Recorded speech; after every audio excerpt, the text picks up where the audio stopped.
Go ahead and turn to 1 Samuel chapter 2. 1 Samuel 2. 1 Samuel chapter 2. We're going to be going through the first part of that. Of course, we started in 1 Samuel, and we see one of the themes is seeking a king. That's going to be one of the themes all throughout. And alert y'all that even though they're going to end with a king in 1 Samuel and 2 Samuel, especially when David is king, we ultimately know that the king they were truly looking for, he didn't come till later. He was born of a virgin. So that was the king that Israel was always waiting for. All these other kings didn't measure up, and we see that in 1 and 2 Samuel and through 1 and 2 Kings. But today we'll be at 1 Samuel chapter 2. 1 Samuel chapter 2. If you ever recall, if we look at the message today, worship, work, remember, do you ever recall a special worship service in your life? So, you know the feeling, right? I remember when I got saved and I started going to church regularly as a teenager, and every now and then there'd be one Sunday morning where I blamed the preacher for being really good, but really it was God. I learned that later, right? Because I remember just it being so memorable. I don't even remember what he talked about, but I remember God moving on you. You leave, that Sunday just felt a little different. That's the Sunday you wish you would have invited your friend, right? And then the Sunday you actually invite your friend, you feel like, boy, that was terrible.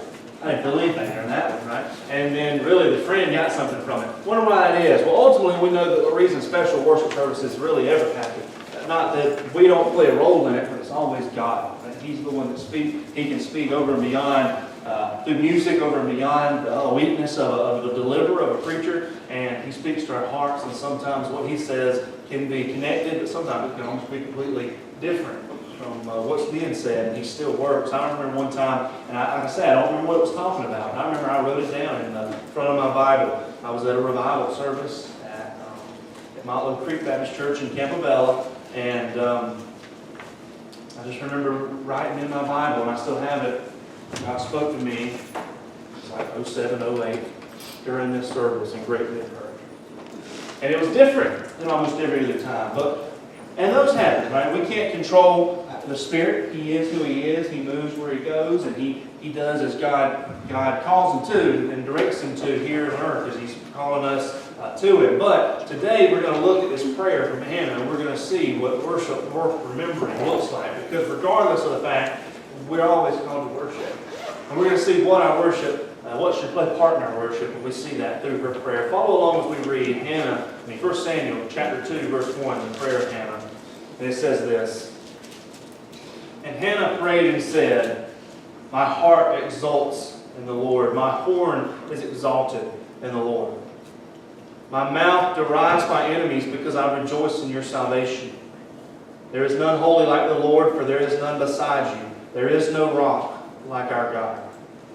Talk no more so very proudly. Let no arrogance come from your mouth. For the Lord is a God of knowledge, and by Him actions are weighed. The bows of the mighty are broken, but the feeble bind on strength. Those who were full have hired themselves out for bread, but those who are hungry have ceased to hunger. The barren has borne 7, but she who has many children is forlorn. The Lord kills and He brings to life. He brings down to Sheol and He raises up. The Lord makes poor and He makes rich. He brings low and He exalts. He raises up the poor from the dust. He lifts the needy from the ash heap, to make them sit with princes and inherit a seat of honor. For the pillars of the earth are the Lord's, and on them He has set the will. He will guard the feet of His faithful ones, but the wicked shall be cut off in darkness. For not by might shall man prevail. The adversaries of the Lord shall be broken to pieces. Against them He will thunder in heaven. The Lord will judge the ends of the earth, and He will give strength to His king and exalt the horn of His anointed." Then Elkanah went home to Ramah, and the boy was ministering to the Lord in the presence of Eli the priest. Let's pray. Lord, as we approach your word, I pray that you speak in through it. And as always, speak to us, Lord, we need you. It's in Jesus' name we pray. Amen. And so, the first thing we want to see when we see worship, worth remembering, is the right object. that she had the right object. Now, I mentioned last week that the story of Hannah and the birth of Samuel seemed like a weird place to start, 1st and 2nd Samuel. I made the point also that it's weird that it's called 1st and 2nd Samuel, right? Because if you know, the hero for the Jews is David, King David. And 1st and 2nd Samuel, yeah, it begins and it starts talking about Saul a little later and it gets into David. But ultimately, it's sort of leading all about David. At least it seems that way. And you would think that it would almost be called 1st and 2nd David. It's popular as he is in the Old Testament. But it's not. It's named after the prophet, and the story starts with this birth story. And if you'll remember, I call to your mind the fact that when we see a birth story, especially one elaborate laid out like this, that we should probably start to pay attention because there's something special going on, right? If God didn't want to teach us something through it, He just jumps to the head when they're an adult. Well, then there was this lady Hannah and Samuel, right? But no, she tells us this story, and I alluded to the fact that it kind of goes parallel. Yes, Hannah's not a virgin, I understand that. But the story follows along a little bit the story of the Christmas story. And one thing that gives that even more credence is Hannah's prayer here in chapter 2. Hannah's prayer here in chapter 2 greatly resembles and follows along almost step by step the prayer that Mary is going to utter in Luke chapter 1 after she leaves from seeing, well, she goes to her cousin Elizabeth. And the baby leaps within inside Elizabeth's womb, John the Baptist, of course. And then Mary gives her prayer, the famous Magnificat.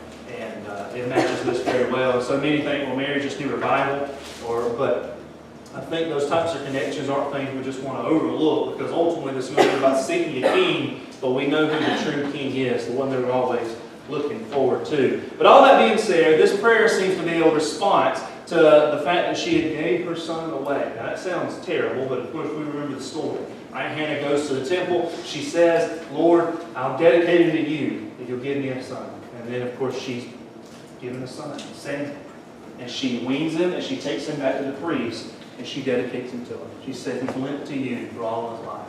And she begins to leave Samuel with the priest, Eli, and the rest of the priests that worked in the temple. And then we have this recorded prayer. And the fact is that this is kind of odd, too, because you don't always see prayers recorded. And yet here we have a long one. They think that it was, even though it's a prayer, that it might have been displayed publicly, the fact that they wrote it down. And regardless, though, what we see in it is Hannah having a time of true worship in response to everything that she had already done, and now what she was looking forward to. And we see that. Look at the very first verse when I say right object. Look at it says. It says, my heart exults in the Lord. My horn is exalted in the Lord. My mouth derides my enemies because I rejoice in your salvation. Now the first verse directs her praise. It's to the Lord. Now in your Bible, you probably notice that the word Lord there is in all caps. L-O-R-D, all caps. Hopefully it does that. It doesn't do that in our printed version up on the screen. But if your Bible does it, my Bible does it. And that's very helpful, because what that tells us here is that that word for Lord isn't just some general word. That's actually the word, you may have heard the word Yahweh. Right? It's the Hebrew name for God. It's the covenant name for God. Now why does that matter? Because that's very, very important, because it means that it's a very personal name for God. This isn't just some Lord that she's talking about. She's talking about this one. She's talking about this God, the one who made himself known to the Jews through Moses, through Abraham, through all those people. And so now she's directing it to him. This is the Lord that she's talking about. And it's the one true God that she's talking to. And then she rejoices, but notice what she rejoices in. She rejoices in his salvation, not her salvation. Now that might seem like a little bit of a small detail, but I'm telling you that it's not. Right? It seems like a small point, but it has large implications. Hannah had been the one who had been delivered, right? And we were thinking about this, and we say, well, who got sort of saved? And I'm using the word saved here, being sort of delivered from a hardship is exactly what Hannah was dealing with. Barren, prays, and then receives a child. Her salvation, her deliverance. But it says, in your salvation, in God's deliverance. Now, God, of course, didn't have anything to be delivered from, but the point that it's making is that she had been the one that God had worked through, but the glory was all to God. It was his work, not her work. And so we see here that Hannah has the right object in her worship. One commentator said this, and I liked it. It says, the object of Hannah's delight is neither herself, that she has overcome the disgrace of barrenness, nor her son. Instead, it is the Lord, who is the source of both her son and her happy circumstances. See, that's the key. If it was rejoicing in her salvation and what she had done, she could have talked about the fact, I was finally holy enough, God answered my prayer. Or she could have said, I finally have the Son. He means more than anything in the world.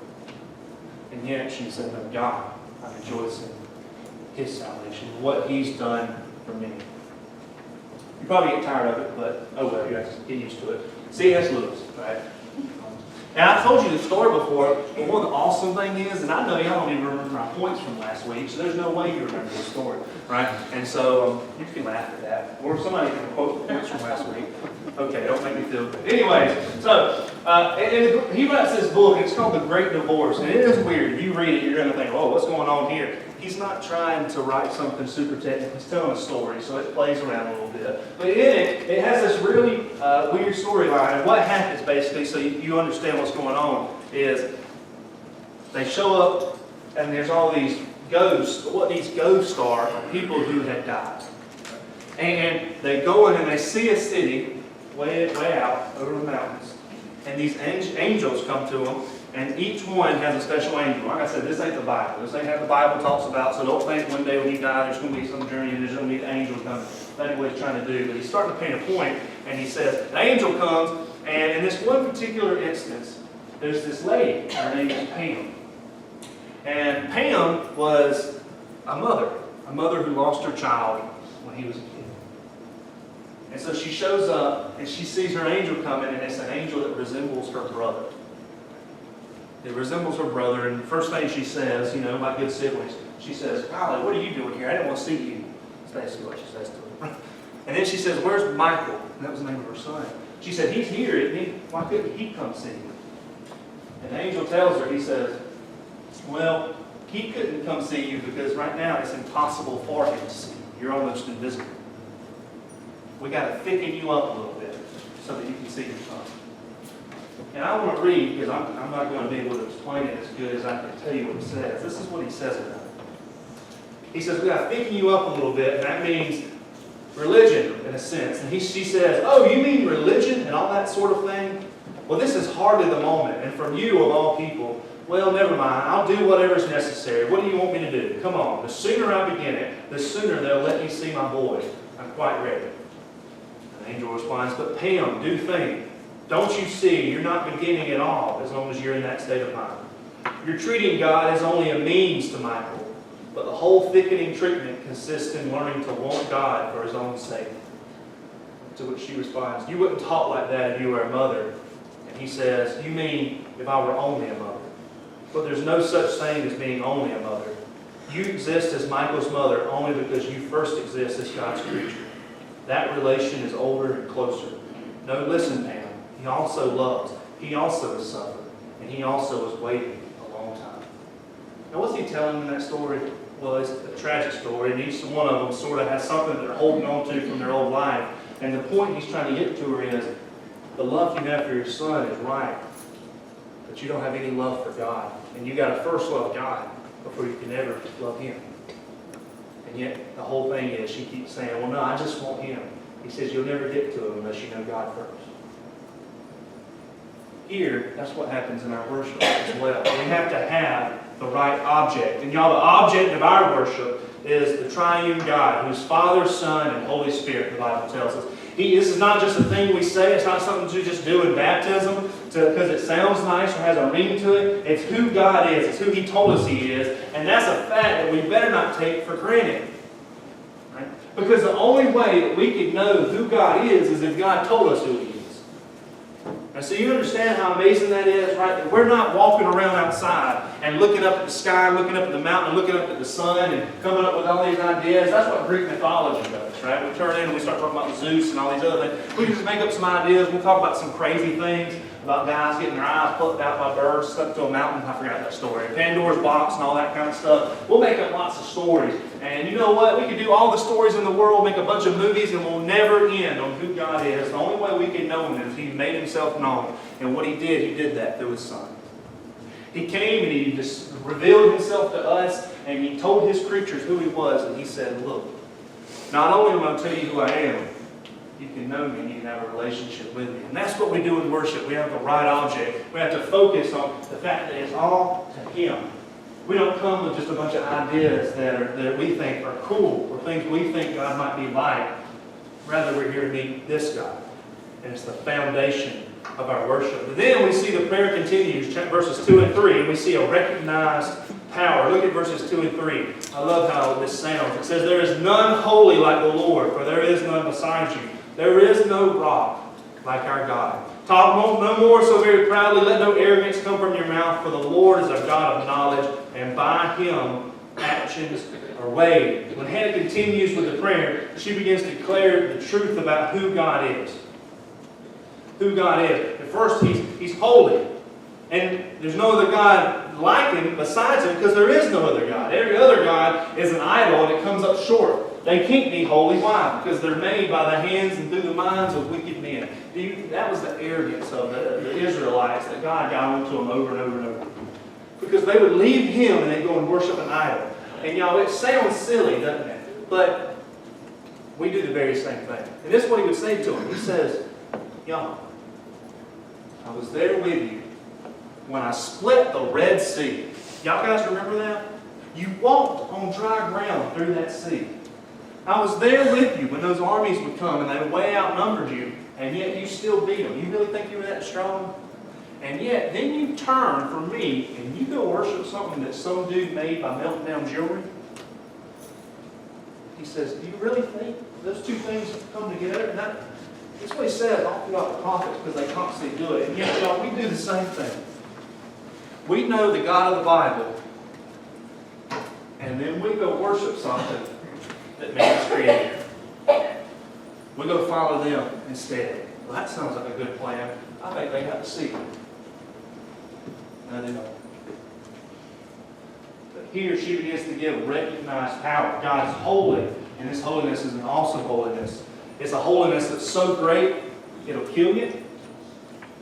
But it's also a holiness that we've been invited into by the blood of Jesus Christ. She continues, "There's no rock like our God." It's a nice saying. And what it means is exactly what it says. There's no firmer foundation which is unchanging and stable against all corrosion. And she then warns the arrogant to watch their words. Why? Because God is all-knowing, and by Him all things, all actions have been considered.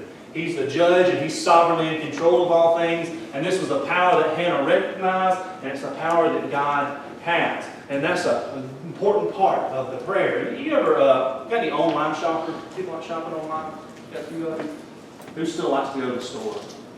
Yeah. See, what I do is go to the store and then buy it online. Right? I say, that's what I want, and then it's cheaper on Amazon. Right? So I go to Amazon and I buy it, which is great for brick and mortar stores. Right? I'm the reason Lifeway when I do it. But anyways,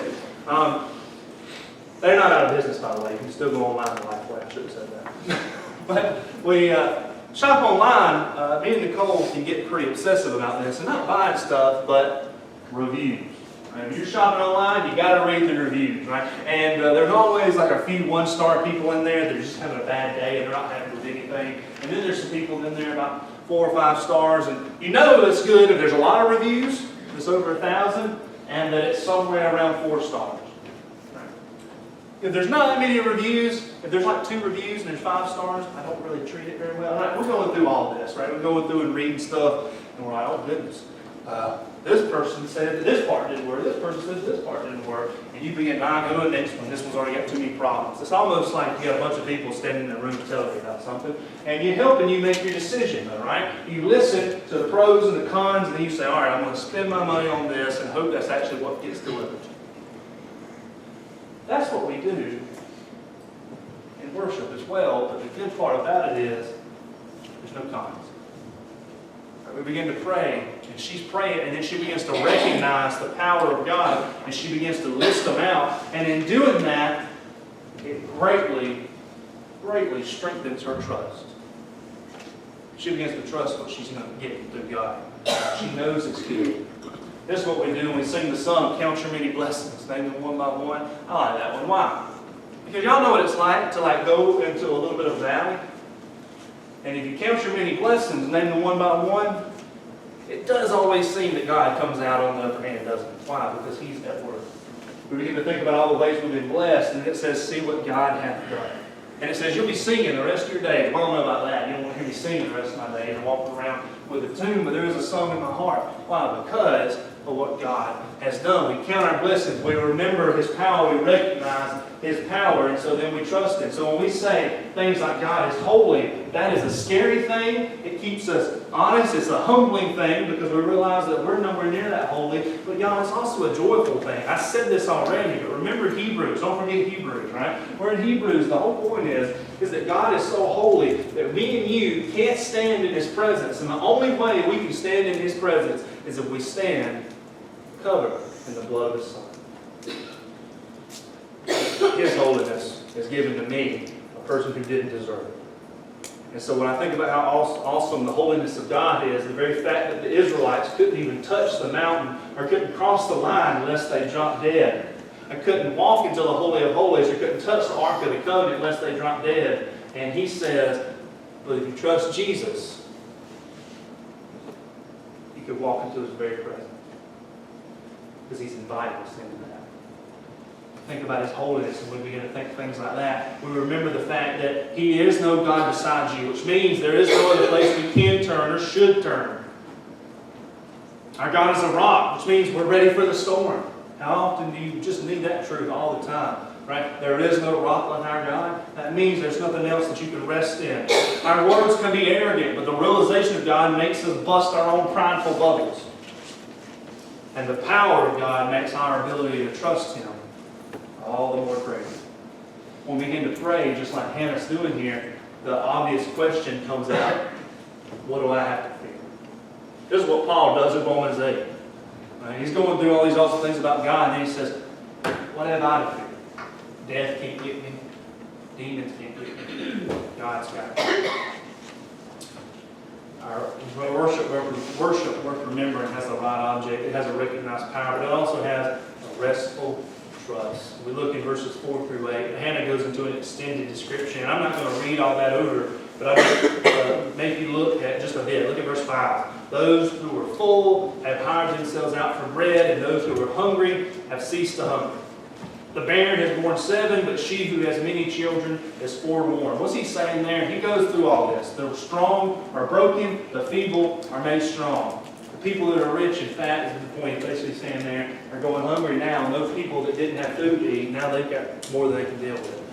Hannah talks about this woman who's barren, which she knew very well. And it says she had 7 children. Now Hannah didn't have 7 children, but 7 was the number of completeness. And so we have this just image that she's making. The one who's barren has 7 children, and now the one that mocked her, the other wife that mocked Hannah, she's in despair. She's forlorn. Ultimately, when he goes through this long list, we see the trend continues. He kills, he gives life, he humbles, and he exalts. Ultimately, it's describing a few big things. First, the first will be last. It's not a new teaching, right? Remember when Jesus says that, right? The first shall be last. And we think, well, goodness, that seems crazy. Where'd that ever come from? It was always the case. It was here even now. Jesus knew His Old Testament. The first is going to be last. But second, what I think it tells us is that all things play out in the end to a place of perfect justice. God can be trusted in your hunger. Why? While your enemies are fat. Because one day the table will turn. The list of declarations really shows God's control over the beginning, the middle, and the end of our lives. And that's a good, peaceful thing to know. I know it's past, and it's not fun to think about, but after Christmas is everybody's favorite season, tax season. You're welcome, right? I get y'all excited, we're joining in Christ, and I'll tell you about taxes. But isn't taxes crazy, right? All the forms that you got to fill out, and luckily it's all online now, but you know when you do all that stuff online, for those of you who do it, and then you print it out, and you're like, I filled all this out? Thank the Lord for computers. But regardless, you got all this stuff that's kind of confusing, especially for me. And one of the nice things was this past year, I'm not using them again, it was kind of expensive, not messing with me in it, but one of the nice things was having an accountant who I could pile all this junk into an envelope, seal it, send it to him, and say, deal with it.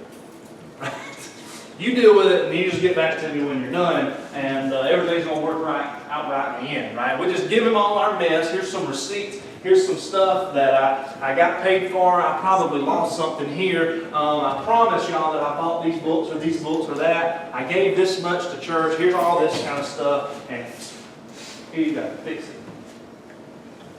And then but you have a good accountant. It's kind of a restful thing, isn't it? Because you can just send it off and you know they're good. If you don't have a good accountant, you probably don't want to do any of that. Right? You come back and you owe a lot of money and all that stuff to be done. But if you've got one you can trust, it's nice just to be able to send it off, be done with it, and know in the end it's going to come back and it's going to be good. That's what we have in God. Somebody who we can put our trust in and know that we can give him everything, and in the end, when it comes back, it's going to be good. We give him all our mess. The mess sometimes that we've made on our own account. We probably do that in the taxes sometimes too, right? Messes we've made, we give him. You say, can you help? And we know in the end, it comes back good.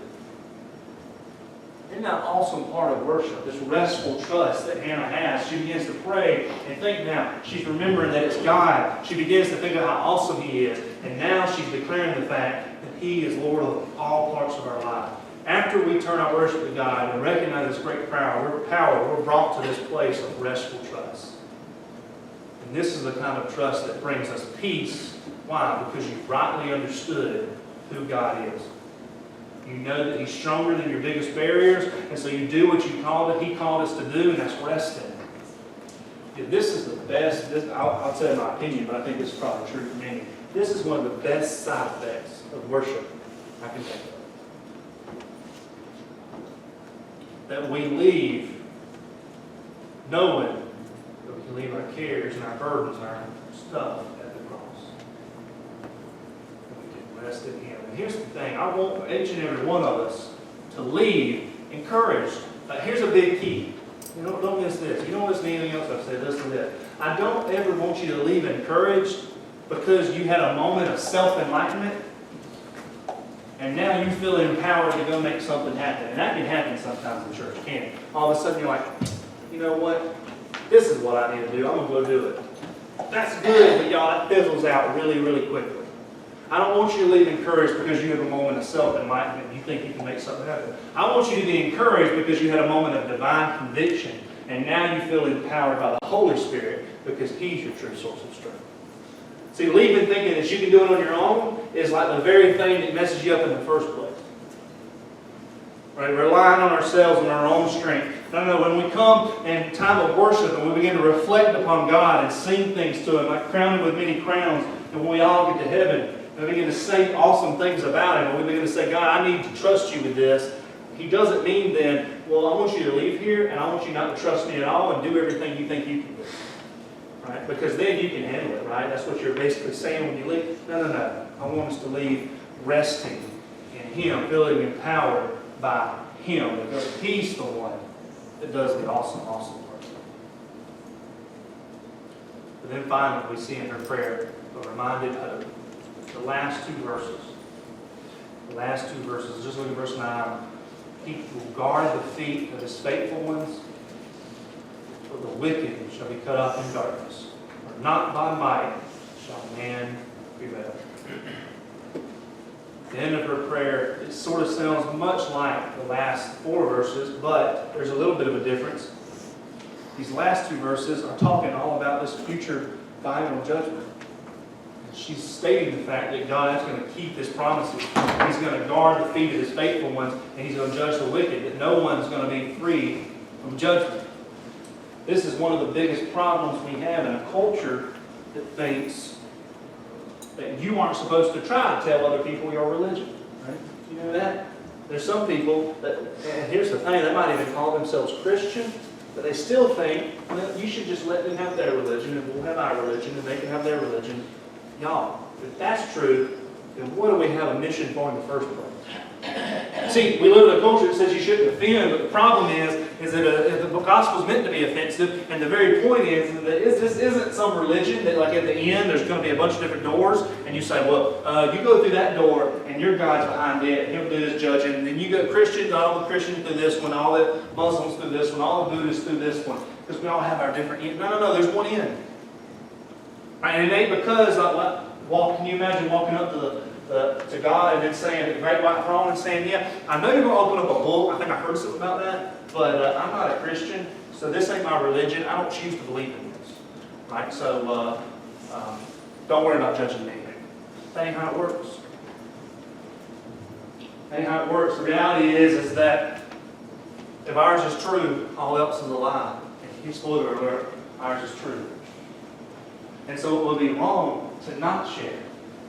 Right? Because there's no way we just opt into this. But y'all, on Judgment Day, it is good for us. And I remember being a teenager and hearing about one day you reach the end, you're going to stand and you're going to have to give an account for your life. And you're going to have to talk about all the things that you messed up and didn't do and should have done. And there is a sense in which Christians, we're going to be judged. We do have to give an account for our words and all those other things. But beyond that, pushing you to lead a holy life, I don't want any of us to think that when the end comes, oh, we should be terrified. Because that's contrary to the gospel. The gospel says that when the end comes, I stand on account of Jesus Christ. And I stand because of His blood. And when I stand there, I'm redeemed. I'm forgiven. And even though I did mess up a whole lot, He receives me as a son. He receives you as daughters. He takes us as His children and makes us part of His family because we are even now. And that's what part of worship is. We come in and we have a reminded hope. And we come in and we begin to see things from an eternal perspective. What we participate here in Sunday mornings has a foundation in the beginning and the end. As Christians, we're a different type of community. We're citizens of a different type of kingdom. We're living for the future. In our worship, we always have this point where we look forward to the future, and we don't do that so that when we leave here, we have our head in the clouds. No, we do that so that when we leave here, we leave level-headed with our perspectives correct. I think of it this way. The world beats you down, doesn't it? Doesn't everything seem to push against you? Yeah, I know you have God, and thank the Lord. I said it in my prayer. Thank the Lord for church family. Sometimes church family and other Christians, but I'm thinking about church family in specific. They can come at some of the weirdest times and say something to you, and it just lifts you up. They'll let you know that they're praying for you. I'll tell a story. I'm not going to tell who it is because I don't want to call them out, but it's a good thing. And I don't think Cindy will not be sharing. It's just Cindy Quilson. She shared this with me just this past week. I went to visit her, and she said that she was feeling a little down with that. Kind of discouraged. Wondering how much longer she's going to have to be there doing the rehab. And was praying to God and asking for Him to give her a sign or something. She was just feeling really, really down. And she said, when she said amen, she looked up, and there was one of the church members. Come and knock on the door and had some flowers. I didn't think nothing of it. It meant everything to her. It meant everything to her. It's amazing how that happens. But beyond how God does that, there's so much in this world that knocks us down, doesn't it? And when you come in on Sunday morning, as much as you've tried, you may sometimes still, because we're all broken, come down with your nose down, right? No, not literally, right? Because people will think you're the opposite and conceited, but they don't think you want to talk about it. So you ain't doing this literally. You might be, but internally your nose is down. But when we come in and we begin to think about God and how awesome He is, and how awesome He's been for us, and how trustworthy He is, and then we begin to remember the great hope that we have, our heads are lifted up because He exalts the love, and He brings us back up so that when we leave here, we see things clearly once again. We see what we're here for. We see who God is. We see what He called us to. And we feel empowered because He's the source of our strength. And when we do that, when we have all these pieces, we have worship. So when we direct our worship to the one true God, who's all-knowing, all-powerful, we confess His great strength and trustworthiness of His calling, and we leave with a heavenly-minded, Holy Spirit-empowered perspective, that makes our time of worship worth remembering.